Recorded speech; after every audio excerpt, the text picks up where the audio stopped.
Hi, welcome back. We're now on the fourth video of this section regarding implementing business processes in Salesforce CRM. So on this video, we'll now be discussing how to create time-based workflows within your system.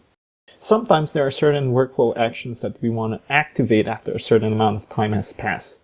With time-based workflow actions, we can do just that and add time triggers to our workflow rules that will activate certain actions after a certain time. So you can basically add any of the workflow actions we discussed earlier to a time trigger on a workflow rule. All time triggers are based on existing date or date time fields on the effect object for the workflow rule.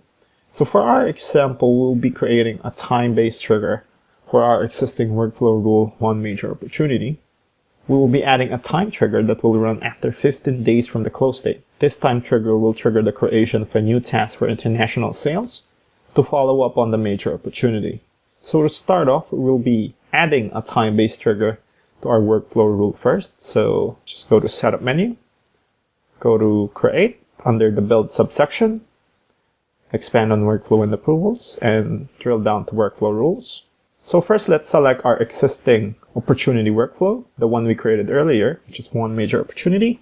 Next, we're going to create a time-based trigger for this workflow rule. So to start off, let's first deactivate this workflow since you couldn't add a time-based trigger on an active workflow rule. So next, let's click on Edit to add our time-based trigger. Click on Add Time Trigger. So first, let's enter the number of days that we want the time-based trigger to run on. So first, let's select 15 and let's select Opportunity Close Date. So what this does is create a time-based trigger that will run as long as the rule criteria is being satisfied up to 15 days after the opportunity close date. So next, we're going to add a workflow action to the time-based trigger. We can either do any of the following. We can create a new task, a new email alert, a new field update, a new outbound message, or we can select an existing action that we created earlier. So let's click on Select Existing Action. So we can select an existing task workflow action that we created earlier. So let's select Follow-up. And let's add the other automated task as well and click on Save. So there you go. We just created our workflow time-based action. So we can also add multiple time-based triggers. So let's say we can add something that would run 30 days after the rule trigger date, or for our case, 30 days after the opportunity close date. And add the same action for that time-based trigger or a new action in any case.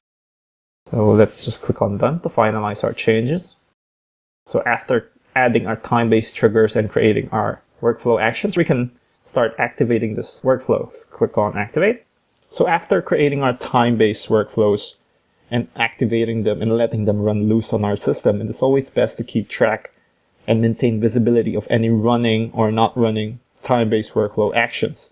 So the Salesforce offers a simple monitoring console that lists out any running time-based workflows on the system. So it tracks all of the executions or all of the scheduled executions of any of these time-based triggers. So to do that, let's just go to Monitoring, click on Time-Based Workflow. And from the screen, you can search on any time-based executions.